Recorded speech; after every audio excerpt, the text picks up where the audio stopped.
Hi, you're with Julian on the Brown Notes, and Julian Assange is someone that I've focused on a lot on the main radio show, the Brown Note, over the years. Been a big supporter of WikiLeaks right up until the inexplicable attacks on Hillary Clinton. Not someone I've got a lot of time for anyway, but that was a really dark period for WikiLeaks. Never before had they engaged specifically in an election like they did there. But anyway, I do massively support Julian Assange, and I wanted to talk a little bit about what's happening to him, which is torture, and it's deliberate torture. I want to read an excerpt from a brilliant book by Noam Chomsky called The Threat of a Good Example. No matter how unimportant, in fact, it's the weakest, poorest countries that often arouse the greatest hysteria. Take Laos in the 60s, probably the poorest country in the world. Most of the people who lived there didn't even know there was such a thing as Laos. But as soon as a very low-level social revolution began to develop there, Washington subjected Laos to a murderous secret bombing campaign, virtually wiping out large settled areas, and it had nothing to do with the war in Vietnam. Grenada has 100,000 people who produce a little nutmeg. You could hardly find it on the map, but when Grenada began to undergo a mild social revolution, Washington stepped in. The attack against Nicaragua was justified by the claim if we don't stop them there, they'll be pouring across the border in Texas, just 2 days' drive away. As far as American business is concerned, Nicaragua could disappear and no one would notice. The same's true of El Salvador. Both have been subjected to murderous assaults by the US, costing hundreds of thousands of lives and billions of dollars. There's a reason. The weaker and poorer a country is, the more dangerous it is. As an example, if a tiny poor country like Grenada can succeed in bringing a better life for its people, other places that have more resources will ask, why not us? Now, what's happened to Julian Assange is he is the threat of a good example. They are deliberately torturing him and making his life hell to dissuade other people from coming forward and doing the same thing. That's why in the West we treat whistleblowers so badly. It's the threat of a good example. WikiLeaks came to attention in 2010 with the Army intelligence analyst Chelsea Manning and the leaks on the Baghdad airstrike collateral murder video, which showed American soldiers or Air Force men gunning down civilians and murdering them on video, for which no one has ever suffered any consequence apart from the people that brought that to your attention. The Afghan war logs, the Iraq war logs, and so on. This is 2010. This is the same year that Sweden issued an international arrest warrant for Assange over allegations of sexual assault. Assange said the allegations were a pretext for him to be extradited from Sweden to the United States because of his role in publishing the American documents. After failing in his battle against extradition to Sweden, he breached bail and took refuge in the Ecuadorian embassy in June 2012 and remained there until 2019 when Ecuador kicked him out, the same year that Sweden dropped its investigation into the sexual assault allegations. He was never charged with any crime in Sweden. He was asked to come in for questioning, and that was it. And for years, even liberal-leaning journalists in places like The Guardian would tell you that, well, I support Julian Assange, but are you really going to let these two women that he raped be subjected to not having any justice? Not one of them has said a word since they've dropped that case. No one has said anything. All it's done is it's moved straight from him breaching his bail conditions and being put in jail in England to America seeking extradition. No one skipped a beat. No one looked back on why did you keep him locked up for 5 years over these sexual assault allegations, which were simply dropped, and why did you use that as a pretext for him breaching his bail conditions and therefore locking him up in jail, where he's now subject to being extradited to America. In 2019, Assange's asylum was withdrawn following a series of disputes with the Ecuadorian authorities. Police were invited to the embassy and he was arrested, found guilty of breaching the Bail Act and sentenced to 50 weeks in prison. At this moment, when the sexual assault allegations were dropped, the United States government unsealed an indictment against Assange related to leaks provided by Chelsea Manning. On the 23rd of May 2019, the US government charged Assange with violating the Espionage Act of 1917 Editors from newspapers, including the Washington Post and New York Times, as well as freedom organisations, criticised the government's decision to charge Assange under the Espionage Act, characterising it as an attack on the First Amendment to the United States Constitution, which guarantees freedom of the press. Assange is currently and was immediately incarcerated at HMS prison Belmarsh. This is a prison where if you cut someone's head off in a high street in London, you get sent to. It is the most extreme prison in the United Kingdom. He has so far not been convicted of any crime or of threatening a single living person. He is alongside some of the UK's worst serial killers and most of the UK's worst terrorists. District Judge Vanessa Barrister ruled against the United States' request to extradite him, stated doing so would be oppressive by reason of his mental health. The United States has 14 days to appeal. This just happened on January the 4th. They rejected the extradition request by America, but they didn't do it on the basis that he was a journalist doing a journalist's job and bringing malfeasance by the US government. The sole reason was because they said he could commit suicide in an American jail. That was it. This isn't a great verdict. Under the Obama administration, they basically didn't indict Assange because it was unable to find evidence that his actions differed from those of a journalist.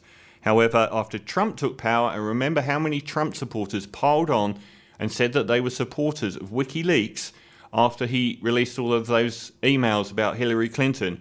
The websites for the Facebook pages of WikiLeaks and the Twitter account got swamped by Trump supporters.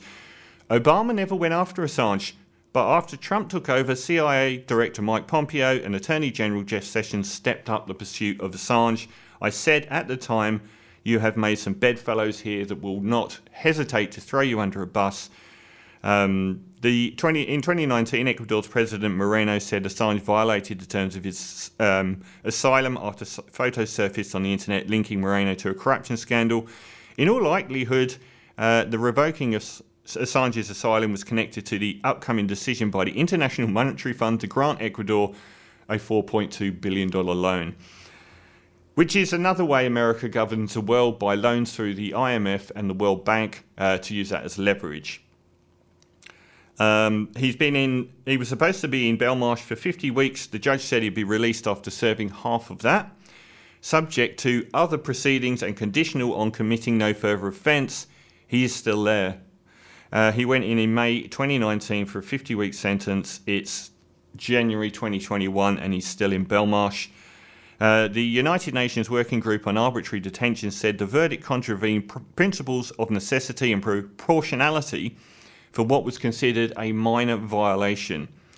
He's no longer even appealing this. Chelsea Manning is another threat of a good example. The way that they've treated her has amounted to torture, deliberately and willfully to dissuade anyone else from doing what she did. She spent an awful long time in jail, some of it naked in solitary confinement for up to a month at a time, to make her life as hell as possible. And she was dragged back in February 2019. Chelsea was subpoenaed to appear before a grand jury in Virginia. When Manning condemned the secrecy of the hearings and refused to testify, she was jailed for contempt 8th of March 2019 before a new grand jury investigating Assange, stating she believed this grand jury seeks to undermine the integrity of public discourse with the aim of punishing those who expose serious, ongoing and systemic abuses of power by the government. She was sent back to jail for an 18-month term. This is ongoing.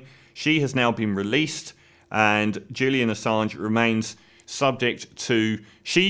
A week before she was released, I think after a year inside, Chelsea Manning tried to commit suicide. That was last year. And she was released because they said that it was no longer necessary to keep her in prison, and they maintained nearly $250,000 in fines against her, despite deciding that it was no longer necessary to have her in jail. She still has that financial burden against her. Now, that's the only reason that Assange wasn't extradited, because Chelsea Manning tried to commit suicide. The judge said it's likely that he may try and commit suicide. The United Nations Special Rapporteur on Torture and Other Cruel, Inhumane and Degrading Treatment or Punishment concluded, in addition to physical ailments, Mr. Assange showed all the symptoms typical for prolonged exposure to psychological torture, including extreme stress, chronic anxiety, and intense psychological trauma. In November last year, in an open letter to UK Home Secretary and Shadow Secretary, signed by a group of 60 doctors named Doctors for Assange, said Assange's health was declining to an extent he could die in prison.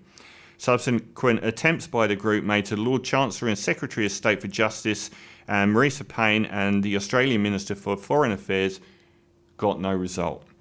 In December, just gone, Meltzer accused the UK government of torturing Assange. He said Assange's continued exposure to severe mental and emotional suffering clearly amounts to psychological torture or other cruel, inhumane, or degrading treatment or punishment, the exact opposite of what we are supposed to be in our justice system.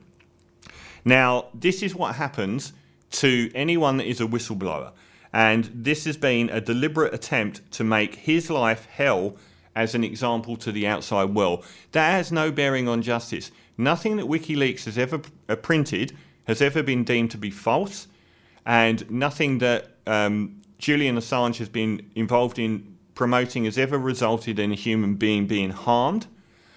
Yet the people who committed murder on video of the public in Iraq or Afghanistan, or torture, have never been prosecuted for their crimes.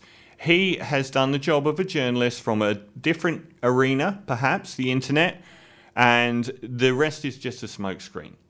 He's not been accused, or he's not been successfully accused of hacking into anything. He's been provided with information from third parties, like journalists always are. This has happened throughout the West when we're dealing with any whistleblower. In Australia, we have our own witness K, who revealed terrible malfeasance from the East Timor spying scandal when Australia was bugging East Timor's offices to listen to their negotiations about the fact that Australia was benefiting financially from oil. In order to ensure Australia held the upper hand in negotiations with East Timor over the rich oil and gas fields in Timor Gap, even though the East Timor government was unaware of the espionage undertaken by Australia, negotiations were hostile, and the first Prime Minister, Mari Al-Khatiri, bluntly accused the Howard government of plundering the oil. Timor-Leste loses $1 million a day due to Australia's unlawful exploitation of resources in the disputed area. Timor-Leste cannot be deprived of its rights because of a crime. And that was when they were spying on them to find out what they were saying behind closed doors. Witness K, a former senior security intelligence officer, revealed what was going on. He is still facing prosecution for revealing these illegal actions, which Australia had to stop because they were illegal. He's the one that's facing prosecution, not Australia, not for bugging a foreign power, but Witness K.